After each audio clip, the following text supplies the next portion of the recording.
Okay.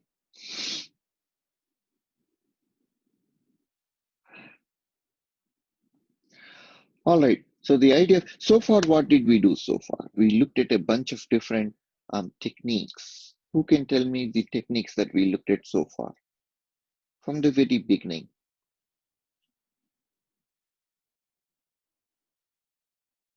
If you remember one, you could say one.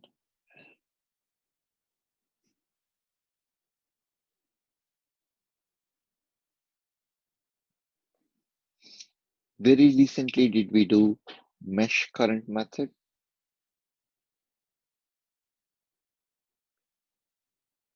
Okay. Then we did node voltage method. Before that, we did KCL, KVL.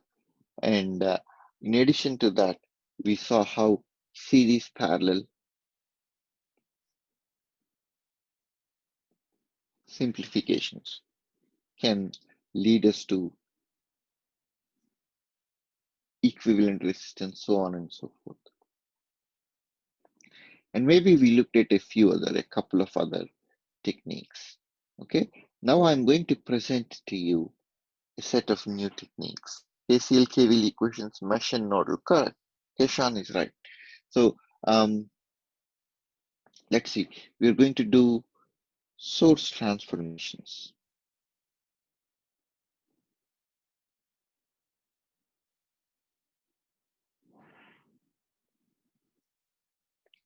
After source transformations, we look at Thevenin equivalent. Then we'll go to Norton equivalent. Sir, we cannot see the screen. How stupid. How stupid of me. Sorry about that.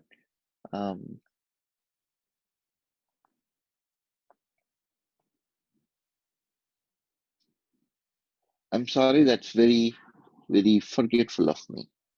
How about now? Yes, sir. Thank you. Yes. Perfect. So, and thank you for reminding me. Now, there is source transformations, there is Thevenin equivalent, Norton equivalent that we are going to discuss. And then we'll go to some technique, some idea called maximum power transfer theorem.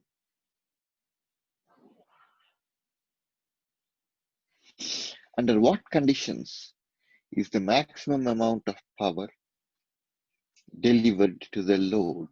Okay, so this will help us design our circuits, loads, so as to match and be able to get the maximum amount of power out of a power source, out of a source, voltage source or a current source. Now, we are also going to look at superposition. So if there's more than one sources,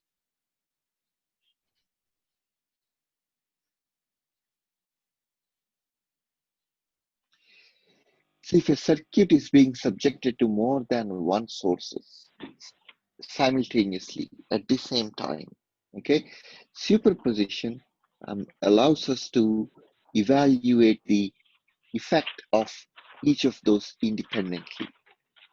Okay, so the idea of superposition is when there's more than one sources, how can we evaluate the circuit easily?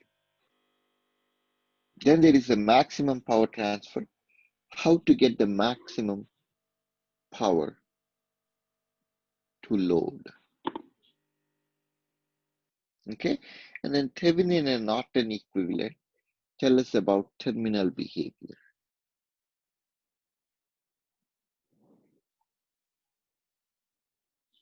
Okay, simplification. So these are all simplification. Source transformation is going from a voltage source to current source and back. Okay, so here is more or less the idea of the usefulness of each of these techniques. Okay, like I mentioned here. The idea of source transformation is going from a voltage source with a series resistance into a current source with a parallel resistance. And the idea is both of these are equivalent.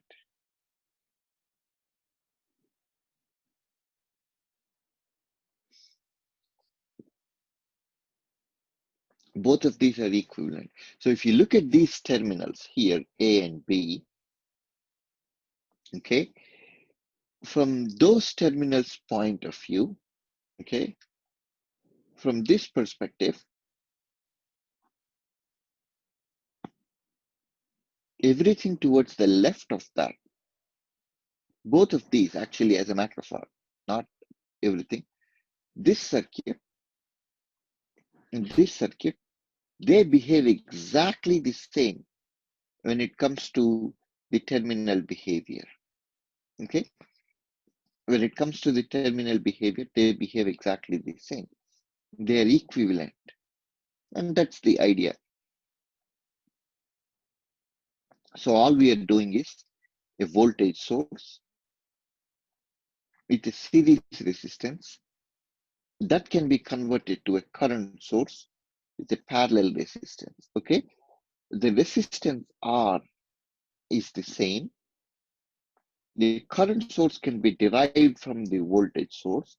So in order to get the magnitude of the current, we simply divide the voltage source by R, and that gives us the magnitude of current. Okay, so that's the idea of source transformation. From the terminal point of view, the resistance in series with this voltage is exactly same as a current source, whose value is Vs over R.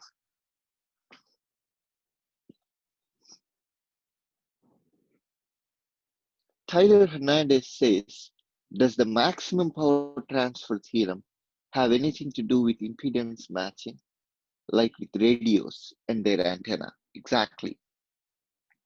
Correct.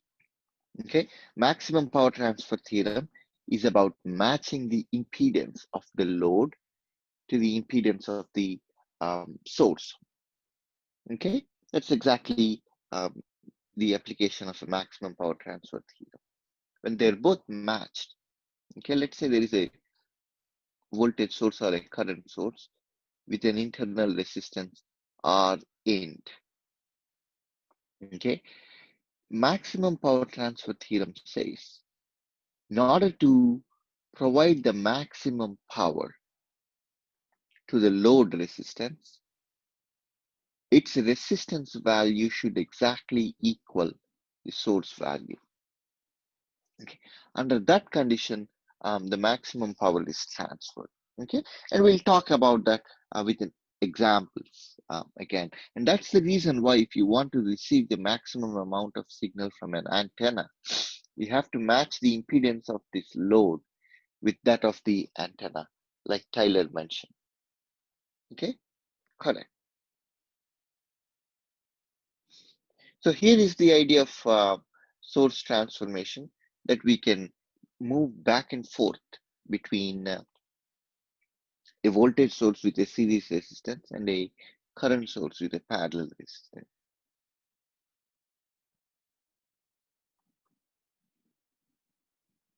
Okay, so here is the proof. The proof is more based on the idea that when you connect from the perspective of the load, everything appears the same. And that's the proof. The proof is all based on the idea that if you look at the amount of current through this load or the voltage through this load, that will be exactly the same thing as the current or voltage through these through the other load RL. So if both of these are the same, then the terminal behavior of the circuit should exactly be the same. That's the idea of the proof. Okay, so what we are doing here is trying to estimate the voltage or the current flowing in this branch RL. So by using the Ohm's law, we know that the total current flowing IL is the total voltage Vs over the equivalent resistance, because they're in series. I have Rs plus RL. Okay, so that's the total current flowing in the um, upper circuit, in the branch, in the upper circuit here in the RL resistance. Okay, and for the current source, for the current source, okay, for the current source, Is is the current. Okay, and then if we use current division method, the amount of current flowing through this load IL would be, if we are using current division, IL would be Is times R plus RL, that multiplied by R. Okay, so that's one of the techniques that we looked at right earlier, voltage and current division.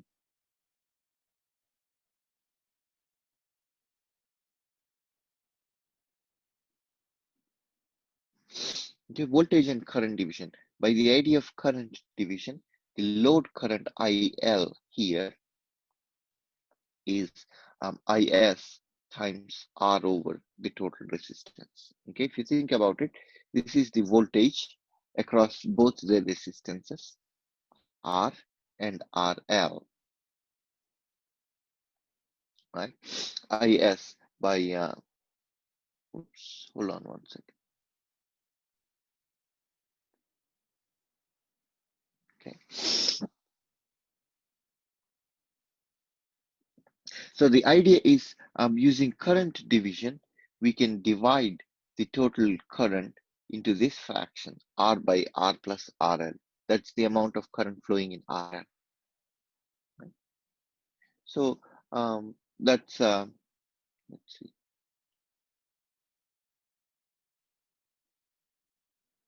Okay, so that's the idea. Now what we do is we equate the two. Okay, this branch current should equal exactly this branch current. Okay, once we equate that, we should get a value for Is equals to Vs by R. Okay, so the idea is that for these two circuits to be equivalent, the current flowing in this resistance, which is Vs by R plus RL, that's what we calculated earlier, should exactly equal the current through this, which is Is times R by R plus RL. So I'm equating this value to the value from the top, giving me an expression for Is is Vs over R. Okay, Is is Vs over R. And that's the derivation for the value for Is that makes these two circuits equivalent. Okay, questions, please.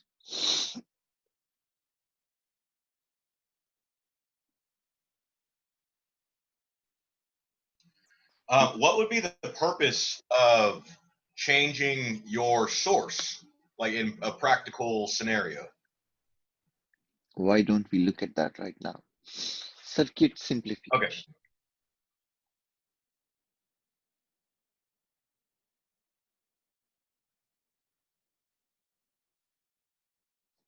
Okay, if we have something like this, what I'm going to do is I'm going to successively, repeatedly apply the source transformation to simplify this circuit. Okay, let's look at that CIRCUIT circuit simplification. Okay, so let's say I have a circuit that looks like this. Okay, and then we could solve the same circuit using nodal analysis, using mesh analysis, so on and so forth. Okay, but let's try to simplify this circuit using the technique that we just looked at, the source transformation. What is the power associated with the 6-volt source. Um, that's the value we are interested in finding. Okay, the first thing we want to do is we want to apply source transformations from right to left. Okay, so there is a voltage source with a series resistance. I'm going to convert that to a current source with a voltage resistance, with a parallel resistance. Okay, so that 5 ohm resistance is going to show up here. Now this 40 volts is going to be converted to a current source. Okay, the value of that current source is IS is VS by R, which is 40 by 5 ohms, which gives me 8 amperes. So that explains the 8 amperes resistance here. Now what I can do is I can I notice that this 20 ohm resistance is in parallel with the 5 ohm resistance over here. So I can simplify. Okay, so the idea is I'm successively simplifying this circuit from right to left using source transformation wherever necessary. So I applied first source transformation.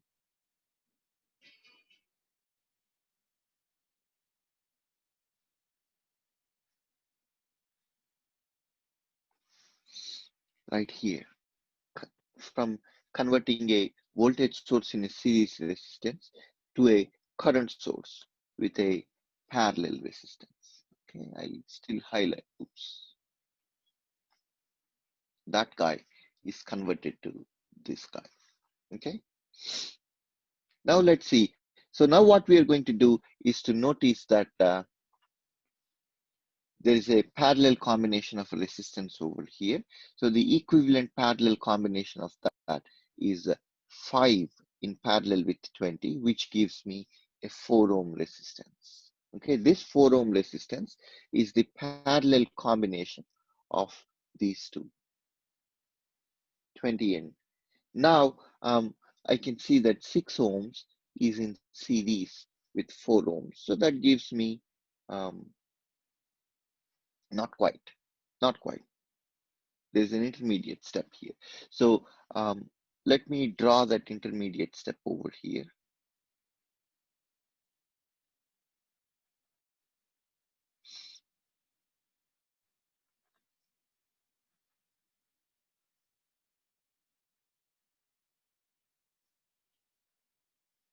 Okay,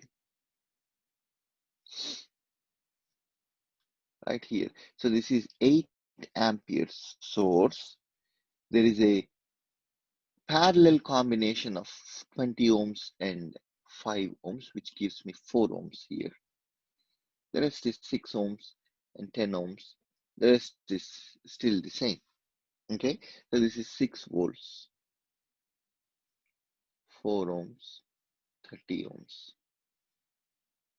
Okay, now the idea is I'm going to convert this guy,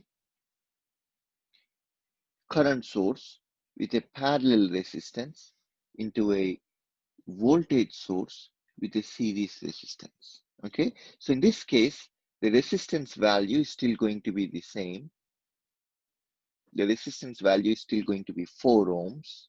Okay, but then the voltage value is going to multiply I times R. 8 times 4 is 32. So that explains the 32 volts resistance over there. Okay, so this is the source transformation that I'm applying for the second time. So second application of source transformation.